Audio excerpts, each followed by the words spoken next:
Thank you. Hello, dear teachers.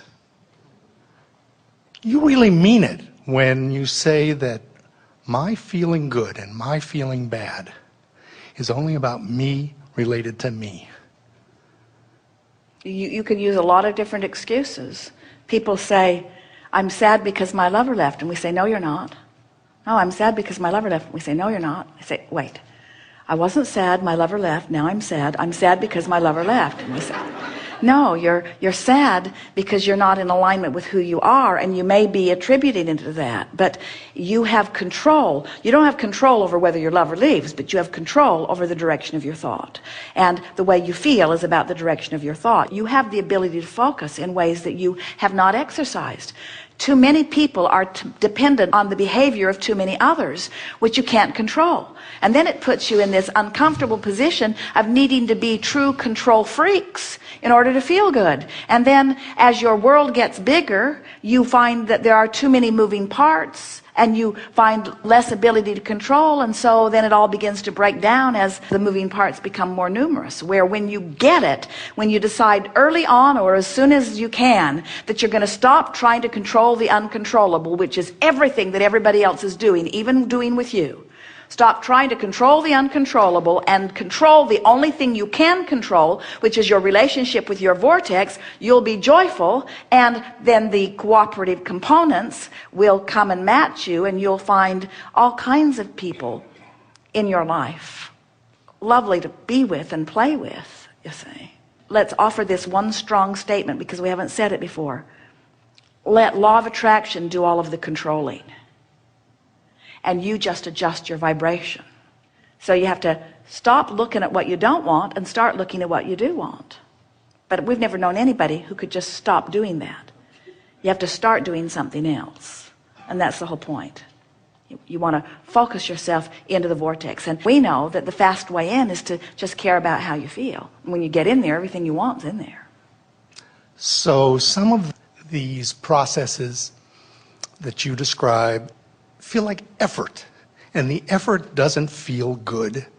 But you see, it always takes effort, and let's talk about why it takes effort, and let's just tell it like it is. Focus is effort because law of attraction will hold you to your dominant vibration.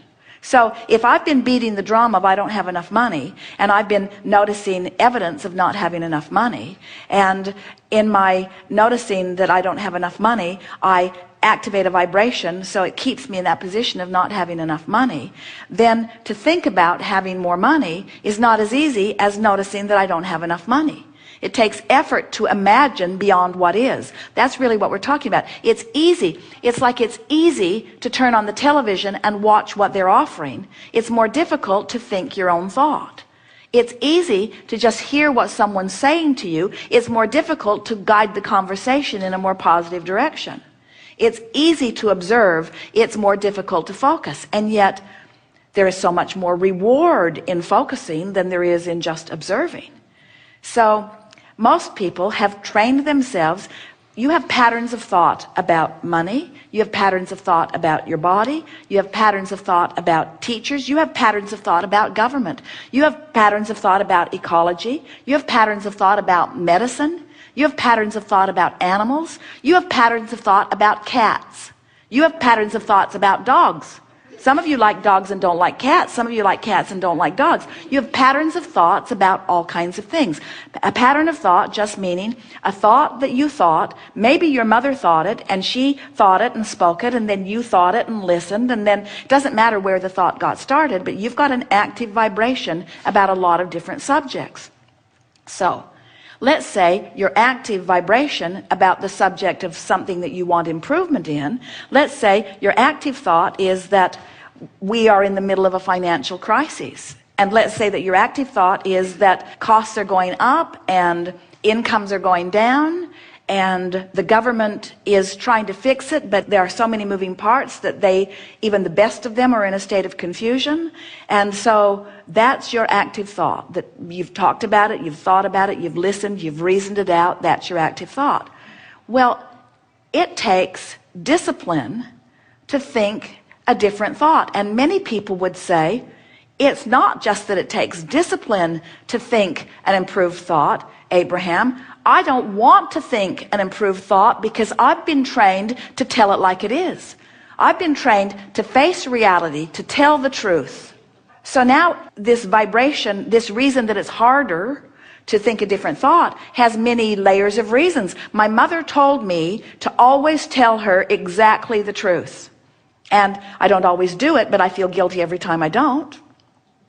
So I've trained myself into this thought, and now it's difficult to think a thought that's different. And we want to say, oh, hear this, the only reason that it's harder to think the optimistic thought about the subject that you've been pessimistic about is because the habit of thought has a vibration active within you, and law of attraction's holding you there. Law of attraction's holding you there. Law of attraction's giving you other thoughts that match it. Law of attraction's bringing you to people who think the same thing. Law of attraction's bringing evidence to you to support your belief. In other words, of course it's hard because reality has been formulating around it, and you believe your reality. And oh, did you just hear that? You believe that reality, and we want you to believe this reality. We want you to believe the vibrational reality. We want you to believe the reality of the whole of you, you see. And when these two realities merge, and the only way these, oh, this is so good. The only way these two realities can merge is if you come this way into your vortex, because your vortex is never going to merge with this reality. If the source within you would merge with sickness, your planet would be sick and dead soon. If the source within you would merge with economic decline, it would be over for you. In other words, there would be endedness, but that's not ever going to happen because the whole system is such that the source within you holds the leading edge position that is achieved by your asking from the contrast that you live. Are you getting that? When you know what you don't want, you ask for improvement, and improvement becomes the new order of the day. And the new ones being born and all the new energy coming in all come from that vantage point. We've all got a perpetual well-being thing going on here that no matter how negative any one of you get, you cannot disrupt the system. All you can do is pinch yourself off and have an unpleasant time for a while until you croak, and then you're right back in the game again. You see. And in those instances in which I actually feel good or bad, then it's about me to me. When you recognize how you feel, then you are taking responsibility for what's happening. In other words, when we first began expressing in this way, it was delightful to watch Esther, because when something really wonderful would happen, she would say, I did that. Mm-hmm. And when something not wonderful would happen, she would say, I did that.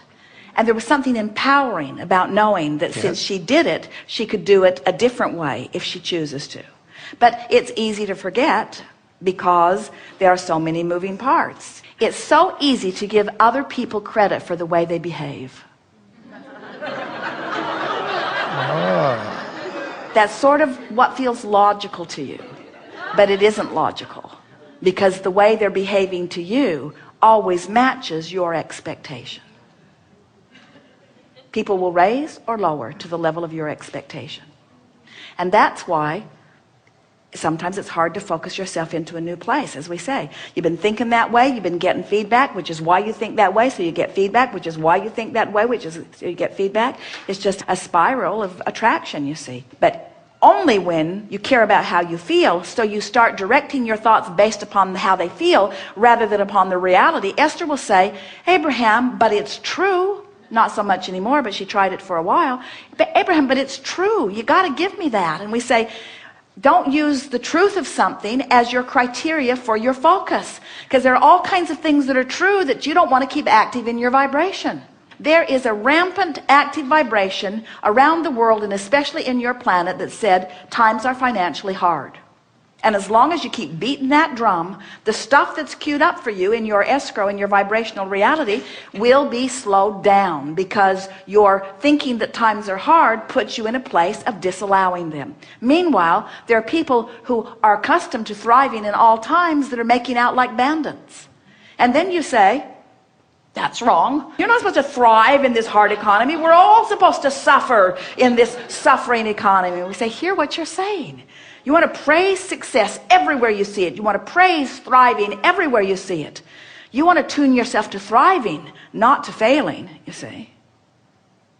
You can tell by the way you feel how the source within you is looking at it. Source within you is not worried about this economy. And when you do, you feel bad. But you don't feel bad because you're worrying about the economy. You feel bad because you're separating yourself from source, who does not worry about the economy, and using worrying about the economy as your excuse to separate yourself from source. Starting to get this, aren't you? You're not ever going to look at the absence of something that you want and feel good. It's just that simple. You cannot look at lack and be in alignment with who you are. You cannot criticize and be in alignment with who you are. You cannot be mad at somebody and be in alignment with who you are. You cannot be afraid of anything and be in alignment with who you are. A battle against anything is a battle against you. Yes. That's the best way of saying it. A battle against anything is a battle against your alignment. That's it. That's it. That's the only thing you have to know. Oh, and think, while it's a little difficult to wrap your thoughts around this because it's not the way many of you have been thinking, we got to tell you, it's a whole lot easier than getting all those moving parts to line up. So let's see. So Iraq is a mess. And they weren't a mess before, but now they're a mess. And maybe it's our fault that they're a mess, but they had problems and we wanted to straighten them out, and now we've just made it worse. But now Iran, right next to Iraq, they've never gotten along with each other, and I don't really understand why they've not gotten along with each other. It goes really far back deep. They probably don't even really know what it is, but they're sort of pitted against one another, and now it looks like we're sort of going to be swept into that. And then Israel, I don't really understand what's going on over there. And then the Palestinians, I don't know whose land it really was to begin with, and I don't know why they want to live there when there's so many other places that they could live, and I don't know why this little piece of land is so important to them, and I don't know why we're also supportive of them and why we're not more supportive of that. I don't know how to get them talking to each other. It seems like if they could all just get along, but it doesn't look like they're going to get along, and we send emissaries over there and they don't seem to understand it. It's just too big, it goes too deep, and this is our 50th year of really trying to involve ourselves in it, and it is getting bigger and getting worse. And there have been many hundreds of thousands of people that have died in this conflict, and I don't really understand what any of them thought about it, and I don't know what to do about it. And I know that there are a lot of people that I love that are over there that are working on it and trying to do something about it, and I know they all have their perspective, but I don't know how broad their perspective really is. I don't know how much those soldiers that have gone to really fix it really understand about all. I don't know how much they get to really talk to the people that are there. I don't really know what the Iraqi people are really thinking or feeling. I don't think they really like us very much. I think they would like us to leave, and yet I think they're afraid that if we leave that things will get worse, and I don't know. I thought I voted for someone who was going to do something different about it, but I don't know what he was dealing with. I don't know who said to him when he got there, but it seems to me that what he said before he was elected and what he's doing after he was elected was not really the same thing, and I sure would like to talk to him about it, but I don't think there's much chance that I'm ever going to get to talk to him about it. I'm not even sure if he really has a clear idea of what to do about it, but there are just so many, and we say, just kill me now. How are you ever going to sort that all out? Now let's talk about Michael Jackson's death. So how are you going to sort that out? How are you going to sort that out? How could you ever sort that out? And really, don't you just want to go in the vortex?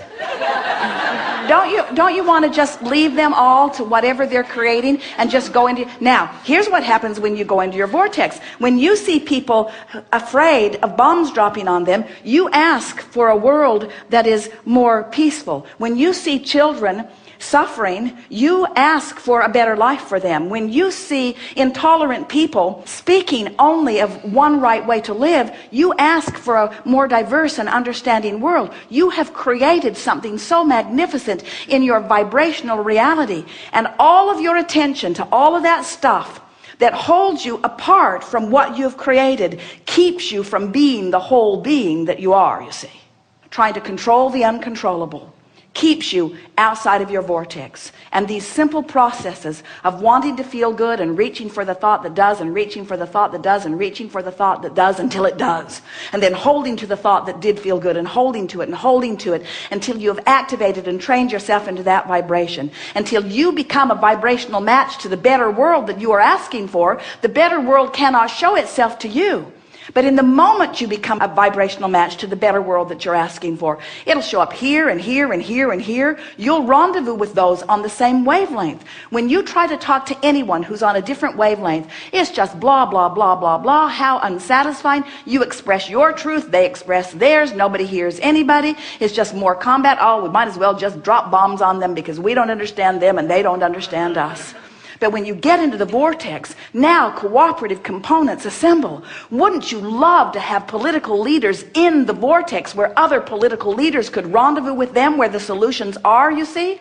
But you can't take your political leaders and drag them into the vortex. You can, when you see them not in the vortex, you can want them to be in the vortex. Then you can script them in the vortex. Then you can imagine them in the vortex. Then you can watch for evidence of them being in the vortex. In other words, you can inspire people into the vortex by seeing them there. But you got to be in the vortex to do that. You create a better world only from inside the vortex. You've created a better world for those who are not resisting it and for future generations with everything that you put into your vortex, into your cooperative vortex.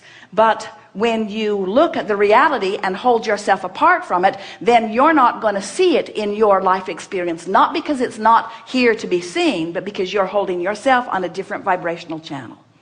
So when you run around waiting for somebody to do something, to make something better, somebody needs to get more money and give it to them, and somebody needs to take more money away from them and give it to them. There are too many moving parts. But when you get into the vortex, everything that you have put into your legacy, everything that is lined up for your inheritance, comes quickly and easily to you. And then the hard part, which is people who are outside the vortex, looking at you in the vortex thriving. You got to be strong enough that their discomfort with your thriving doesn't throw you out of the vortex. Because you can't get sick enough to help sick people get well, and you can't get poor enough to help poor people get rich. In other words, you can't suffer yourself into their understanding. You have to succeed yourself into their success. You have to appreciate yourself into their well-being. You have to adore yourself and them into their thriving, you see. You got to be in the vortex, or you got nothing to give nobody. That was good too.